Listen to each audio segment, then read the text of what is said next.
Ladies and gentlemen, I'm happy to say the wait is finally over. This is my 2022 Can-Am Spyder F3-S Special Series. Can we just take a moment to take it in?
What's up, everybody? It's Three Wheel Khalil, and as you can see, I took delivery of my 2022 Can-Am Spyder F3-S.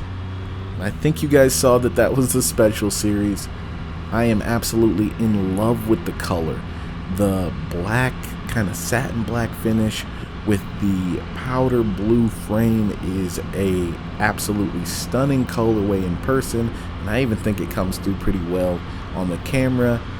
I'm just, really excited to have been able to get that colorway that it was in 2022 and still will be in 2023. But honestly, each year the F3-S Special Series brings some heat in terms of the colorways.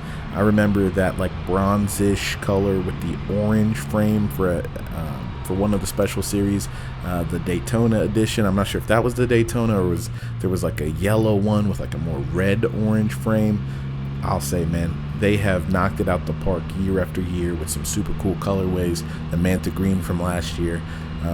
If you're looking for a unique colorway, usually the F3-S Special Series is going to be unique for that year, and it's like a telling sign, like, oh man, that's when you got your F3. So I'm excited to have gotten the F3 Special Series in one of the first years where they offered it with this digital dash and kind of some of the upgraded features that come from the F3 Limited type models.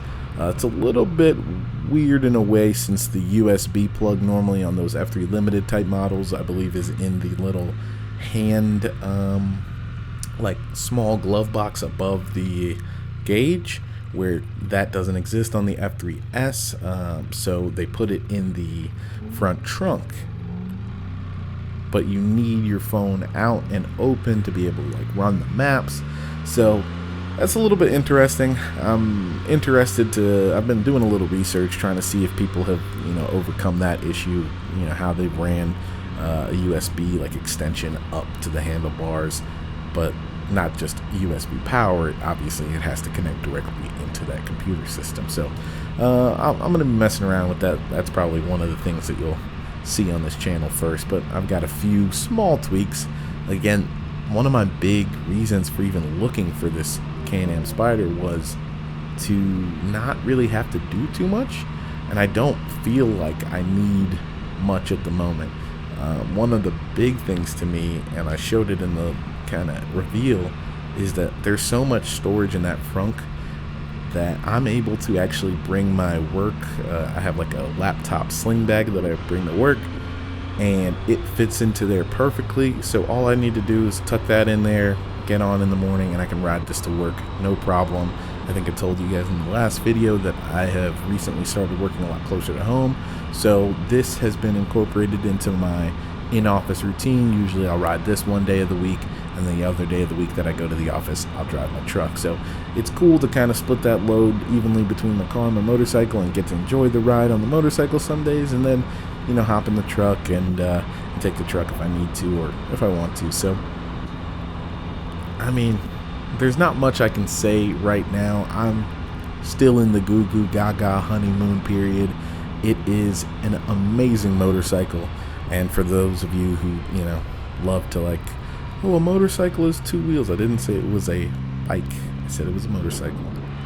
It's got a motor, and the 3 wheels do cycle. So, however, I'll just say that my Can-Am Spyder, it is an awesome improvement from my Ryker. I really loved the Ryker. It was a great machine for me, great motorcycle for me, great ride, but this takes it to another level in terms of presence, in terms of substance.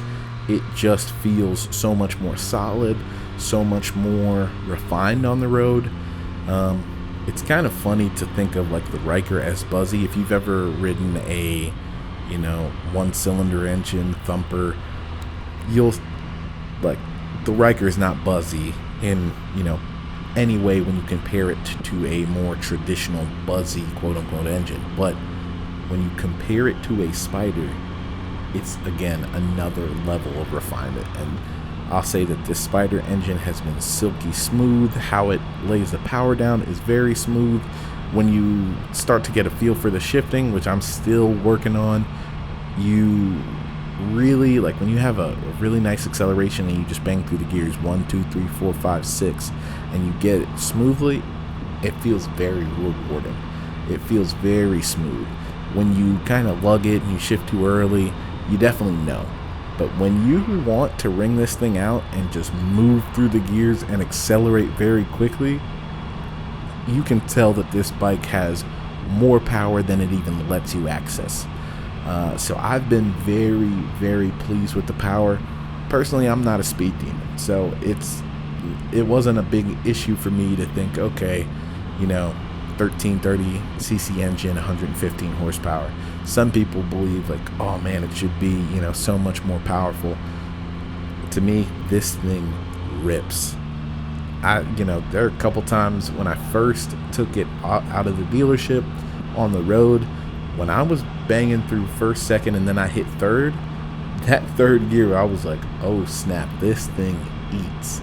And I will say that again, this Spyder eats. It is a little monster. Obviously, you're not going to be doing 200 with the crotch rocket guys, but I think you will very much enjoy the power of this. And for me, this is more power than I will ever need. I will not desire more power than this. The things that I desire will be more, again, related to comfort, related to storage, related to maneuverability and reliability. Because I like speed, I like power, but I'm not always seeking to go faster. That's not necessarily like, what pushes me forward when I'm thinking about cars, motorcycles, anything like that. So for now, this Spyder is answering all of those questions that I posed in the last video. It gives me the storage that I want without even having to add saddlebags. I'm able to bring, usually, like, when I go ride and film, I've got my GoPro on my helmet. I keep a bag with me with my DSLR camera, and I need all of that in an easy way. When I would take out the Ryker, a lot of times I was wearing a lot of that stuff. So I'd have to wear like a sling bag with my camera in it. I'd wear like a backpack, or I'd have it tucked on the back seat. Whereas now I don't need to have those things on me. I can tuck those into my frunk there. And the best part about it is because I kind of built that system out, if I go somewhere and I end up picking up something extra or need to, I realize I need to grab lunch on my way home or grab dinner for me and my wife, I can just wear my bags for 10-15 minutes from when I pick up the food to get to the house. So it solves both problems for me. Honestly, so far the gas mileage has been awesome, the power has been awesome, the comfort has been so much better. I do have a couple things coming as far as comfort is concerned, because even having this Can-Am Spyder for a little over a week and a half or so, it's already prompted my wife to want to ride with me, and she's gone around the neighborhood with me, and it was something that she never did with me on the Ryker, but that the Spyder kind of both made us feel much more comfortable, just because it's just much more substantial. And me, I'm not a small guy, so it made me feel a lot more comfortable to have her on there with me. And it didn't even it didn't skip a beat. It handled us perfectly. It felt nice. It felt strong. And that 1330cc engine, I know some people think, oh man, we really need to see some improvements. And I think Can-Am is going to give you those improvements over the next few years. And I'll definitely keep my eyes peeled for those. But at the same time, I think that this is a silky smooth, refined engine, and I can understand why they've stuck to it for a while. I think that, over the years, they have ironed out a lot of problems with this engine. Like I said, I'm excited to start the clock over because I bought this brand new. I think I literally put the first, they had like 2 miles on it before I got it, and 2 documented miles once the computer and all that's kicked in. But I've put the first 80 so miles on there, and it's truly mine. It's truly mine from the start of time. So I'm very excited about that. But plus, like I said, I started the clock over, so I have 2 years of warranty. If any issues come up, they'll take care of it. I'll most likely extend that warranty past that 2 years because you can do it anytime within that warranty period. And I'll probably extend it out to like 5 years if by that time I feel I'm going to be keeping it that much longer. But who knows? Like I said, if Can-Am comes out with some amazing upgrades in 2 years, maybe I'd look to let it go. But I think I'd have a really hard time letting go of this colorway. That blue frame is absolutely stunning, and so far it's meeting expectations. It's exceeding expectations, to be honest. I've always wanted a Spyder.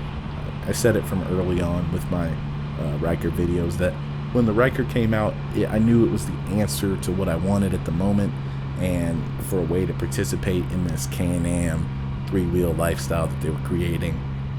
But finally having the opportunity to step into a Spyder F3-S has been nothing short of awesome. It has all the power I was looking for. It's been a special ride so far.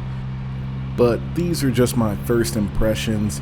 I will do a much more in-depth review of my experience with my Spyder F3-S in the near future and break down my thoughts a little bit more clearly and more concisely. But for today, I just want y'all to know I love it, and to remember that life's more fun on 3 wheels.